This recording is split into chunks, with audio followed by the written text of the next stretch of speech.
भाईचारे की लड़ाई है, आपको बड़ा भाई मानते हैं और आपकी नुनुक मौसी हमसे हमारा भी वही रिश्ता लगेगा, हम लोग भी नाच लेंगे, कोई दिक्कत नहीं है। लेकिन याद रखिएगा, आज इस झारखंड में एक साधारण सा लड़का माफियाओं से टकराता है, एक साधारण सा लड़का यहाँ के दबंगों से टकराता है, यहाँ के सिस्टम से टकराता है, तो कहीं ना कहीं आज आपको मानना होगा इस राज्य में कोई ना कोई शक्ति है जो हमारे साथ खड़ी है, हमारे पीछे खड़ी है। नहीं तो आप बताइए, आज 2 साल का हमारा रिपोर्ट कार्ड, आज दर्जनों बीमारियों को झेलने के बाद आपके बीच पारसनाथ का टाइगर वही दहाड़ में खड़ा है। जरूर कोई शक्ति है और उस शक्ति को स्वीकार करते हुए इस आंदोलन में, इस लड़ाई में आप सभी हमारा साथ दीजिए, हम ये आपसे अपेक्षा रखते हैं।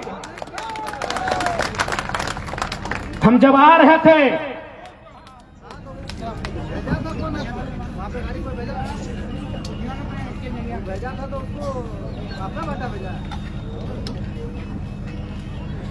रहे थे तो हमारे मित्रों ने कहा कि यहां बहुत सारे मजदूर आए हैं आपको सुनने के लिए, जो मजदूर लोडिंग का काम करते हैं, जो लोग दिहाड़ी मजदूरी करते हैं, उनको यहां के ठेकेदार, बकायदा नाम भी बताया था, हम भूल रहे हैं। कोई हमारे रांची सिल्ली तरफ के नेता हैं, उनके पार्टनर हैं, उन मजदूरों को बहुत गंदी गंदी भद्दी भद्दी गालियां देते हैं, उनकी मां को संबोधन करके, उनके घर के स्त्रियों को संबोधन करके गालियां देते हैं। तो आज मैं मजदूरों को कहूंगा, ये मजदूर का हाथ है कातिया। जितने भी यहां मजदूर भाई हैं, अगर कोई ठेकेदार रहे चाहे कोई रहे, यदि वो आपकी मां को संबोधन करके, आपके घर की स्त्रियों को संबोधन करके गाली देता है, तो ठोकर मारियो से रोजगार को। जब मजदूर होता है उसको रोजगार की परवाह नहीं होती है। लेकिन याद रखिएगा, जिसने भी गाली दिया है उसके गर्दन को नापिएगा, ये मजदूरों को हम कहेंगे। अरे आपने लोहे पर हाथ रखा तो उस लोहे को पिघाल दिया। आप अगर पारसनाथ पहाड़ के पत्थर पे हाथ रखेंगे, वो पत्थर भूसा बन जाएगा। उस ठेकेदार के गर्दन में हाथ रखेंगे तो सोचिए क्या होगा। इसलिए जो भी मजदूर हैं, आप कहे डरते हैं, जो यहां विश्वास करते हैं ना, वो चित्रा में नहीं तो पहाड़ का पत्थर काट के 2 पैसा कमा लेंगे। गुलामी नहीं करनी है, जी हुजूरी नहीं करनी है, और अपने घर की नारियों के प्रति गाली बिल्कुल नहीं सुननी है। जो होगा उस सरवाक बहुत बड़ा 30 मार्का का नहीं है, छाती में चढ़ के कलेजे को बाहर कर दीजिएगा, जो यदि हमारी नारियों को संबोधन करके गाली देगा। आप डरे हैं, इसीलिए आपको डरा के रखा गया है। आप डरे हैं। सनी देओल वाला डायलॉग याद है ना, जब डैनी बोलता है कि काशीनाथ, तुम्हें बहुत खुशी होगी यह जानकर कि आज के बाद तुम हमारे गिरोह में काम करोगे, हमारे साथ काम करोगे तो नाम होगा तुम्हारा, इज्जत मिलेगी, लोग डरेंगे तुमसे। तब सनी देओल एक लाइन बोलता है कि डराकर लोगों को वो जीता है जिसकी हड्डियों में पानी भरा होता है। आप एक बार हिम्मत कीजिए ना, सब पेंट में 1 नंबर करेगा। क्योंकि आपने वही 4000 को सब कुछ माना है, जी नहीं, उससे बड़ा बड़ा स्कोप है यहां। यदि आप मेहनत करने वाले हैं तो आपके लिए उस ठेकेदार की जी हुजूरी मायने नहीं है। आप अपने अंदर के डर को समाप्त कीजिए। आप मजदूर हैं और हमने नहीं, भारत के महान क्रांतिवीर शहीद आजम अमर शहीद भगत सिंह ने भी कहा था कि असल क्रांति उस दिन आएगी जब किसान और मजदूर क्रांति का मतलब समझेंगे। क्योंकि उनको चिंता थी कि आजादी हम अंग्रेजों से ले लेंगे, अंग्रेज चले जाएंगे देश से, लेकिन 10% अमीर लोग कब्जा करेंगे। आज उसी का प्रमाण है सारठ के विधायक, अमीर लोग। ये भगत सिंह ने आज से लगभग 90 साल पहले ही कहा था कि अंग्रेज तो चले जाएंगे, लेकिन क्या हुआ आजादी?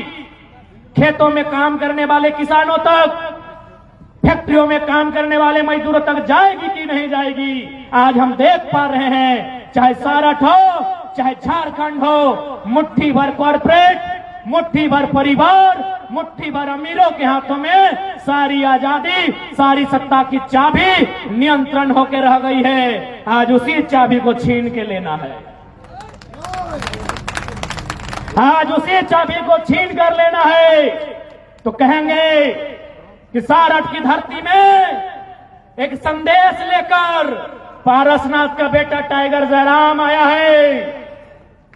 जुल्मियों से लेकर युद्ध, एक नया संग्राम आया है। आज इस युद्ध में आपकी साथ हो, यह आह्वान करने आए हैं। आज यह आह्वान करने आए हैं कि इस लड़ाई में आप सभी हमारा सहयोग करेंगे। ये लड़ाई आपके भविष्य की है, ये लड़ाई आने वाली पीढ़ी की है। नहीं तो आज देख सकते हैं, आज चित्रा में ही देखिए, यूपी का कब्जा, बिहार का कब्जा, बंगाल का कब्जा। इनको बोलिए ना पारसनाथ में कब्जा करे। जहां कोयला, जहां सुविधा, तहां बहरिया के राज हो। जहां सुविधा, तहां बहरिया के राज हो। एक बात सीधा जान लीजिए कि हमार पानी हमार पसीना, हमार पानी हमार पसीना। तो बिजली काहे जले तो शेख हसीना? बांग्लादेश की प्रधानमंत्री का नाम है शेख हसीना। वो बिजली काहे जलाएंगी? अगर बिजली जलाना ही है तो हमारे रिजवान भाई की खाला का नाम है शेख फातिमा, वो जलाए, हमको कोई दिक्कत नहीं है।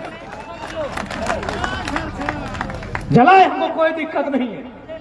आज ये दुर्भाग्य है, आपको जानना होगा, आपको मानना होगा कि एक साधारण सा लड़का ऐसी चुनौतियों से टकरा रहा है जिससे हमारे मिनिस्टर नहीं टकरा पाते हैं। आज हमारे साधन को, आज हमारे संसाधनों को बाहर के राज्यों में बेचा जाता है। यही हमारे बड़े भाई मनोज जी बैठे हैं, केटीपीएस कोडरमा में है। वहां 1000 मेगावाट बिजली का उत्पादन हो चुका है। 500 मेगावाट जाएगा दिल्ली को, 300 मेगावाट जाएगा पश्चिम बंगाल को और 200 मेगावाट जाएगा झारखंड को। आप बताइए पढ़े लिखे लोग, ये अन्याय है कि नहीं है? क्योंकि बोलने वाला कोई नहीं। आज क्या बात है कि एक साधारण सा लड़का, उसके पीछे झारखंड खड़ा है, क्योंकि उस साधारण से लड़के ने झारखंड में इतनी चोरियां थी, उसको एक एक करके गिनाया है, एक एक करके आसान शब्दों में समझाया है। यही गोड्डा में माननीय अडानी जी का प्लांट है। पत्रकार बंधु बैठे हैं, आप इस बात को थोड़ा गंभीर से फरमाइएगा। गोड्डा में जो बिजली का प्लांट है, जिसमें शायद 1000 मेगावाट का बिजली बन चुका है, अब मैं आपको बता रहा हूं कि किस प्रकार झारखंड के लोगों का कत्ल किया जाता है। कत्ल। गोड्डा में बिजली बन रहा है, बिजली 100% बांग्लादेश को जाएगा। हमें बांग्लादेश से कोई शिकायत नहीं है, लेकिन हमारा सवाल है कि यदि बिजली बांग्लादेश को जाएगा तो जमीन हम क्यों देंगे? हमारा ये सवाल है। हमें बांग्लादेश से कोई शिकायत नहीं है। हमारा सवाल यह है कि यदि बिजली बांग्लादेश को जाएगा अभी 100%, तो जमीन गोड्डा में क्यों जाएगा? और एक मजेदार बात मीडिया कर्मी, आप विशेषकर हमारे सम्मानित पत्रकार बंधुगण, आपको एक लॉजिक बता रहे हैं, क्योंकि झारखंड के लोगों को थोड़ा सा ये मोई से बाहर आना होगा। मोई मैंने ई के जगह में दी ले ले। जो गोड्डा में पावर प्लांट बना है, उसका कोयला कहां से आया है पता है? ऑस्ट्रेलिया से आया है। गोड्डा में जो पावर प्लांट बना है, उसका कोयला ऑस्ट्रेलिया से आया है। आप सभी के मोबाइल में गूगल मैप होगा, हम सामने खड़े हैं, हम 30 सेकेंड का टाइम दे रहे हैं। गूगल मैप कीजिए कि गोड्डा टू कैनबेरा, ऑस्ट्रेलिया का कोई एक जगह, क्योंकि ऑस्ट्रेलिया से कोयला आ रहा है, गोड्डा टू कैनबेरा या फिर ढाका टू कैनबेरा, दूरी का पता लगाइए, सामने ढाका पड़ेगा।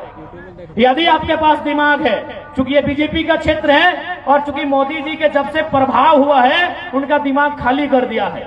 यदि आपके पास, हम मोदी जी के विरोधी नहीं है भैया, लॉजिक सुनिए मेरा, यदि बिजली बांग्लादेश को ही जाना था और कोयला ऑस्ट्रेलिया से ही लेना था तो ऑस्ट्रेलिया से बांग्लादेश की दूरी और गोड्डा की दूरी देखिए, सामने बांग्लादेश है।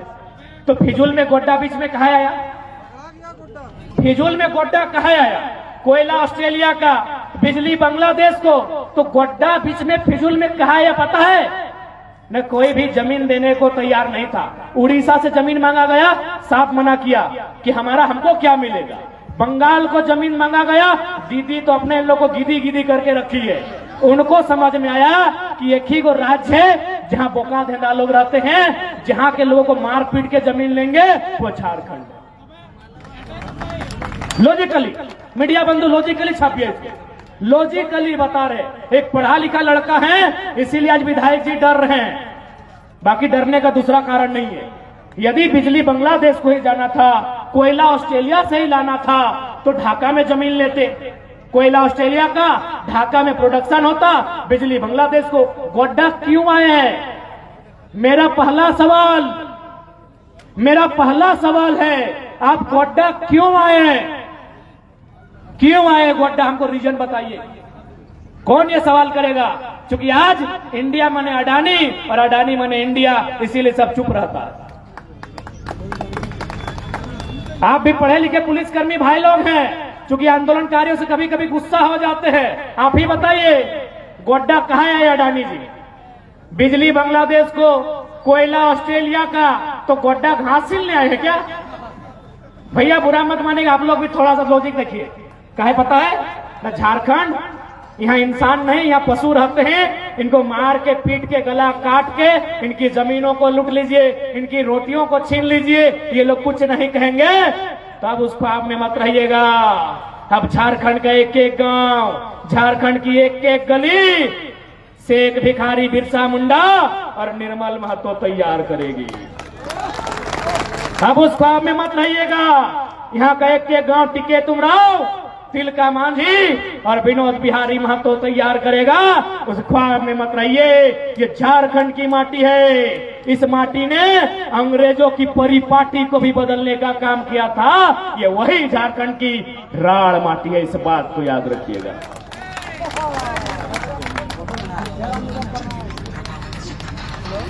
मुझे आशा है कि जिन बातों को कहने के लिए हम सारट आए हैं, आप लॉजिकली समझ रहे हैं। आज यहाँ के माननीय, और हमको समझ में नहीं आया कि आपने इन पर विश्वास कैसे किया। अरे विश्वास की एक सीमा होती है। ये जेबीएम में थे, 2 करोड़ और मंत्री पद लेके बीजेपी में गए थे, आपने विश्वास कैसे किया? अरे जो जनता के वोट को बेचता हो और जनता फिर विश्वास करती है, सब जात को गाली देता है, कोई जात को नहीं छोड़ता है। तो उस गाली का हिसाब अब शब्दों को उत्तर शब्दों से नहीं देना है, शब्दों को उत्तर वोट से देना है। 1 करोड़ गाड़ी से घूमता है, 1 करोड़ गाड़ी से। अच्छा ठीक है, थार में घूमता है अपने, यानी बताओ, जे मन पापा मानुस गिला, जेबीएम से विधायक बनल और अपन 2 करोड़ में जाके अपन विधायकी बेच दिल और से आदमी पे तो नहीं भरोसा करला।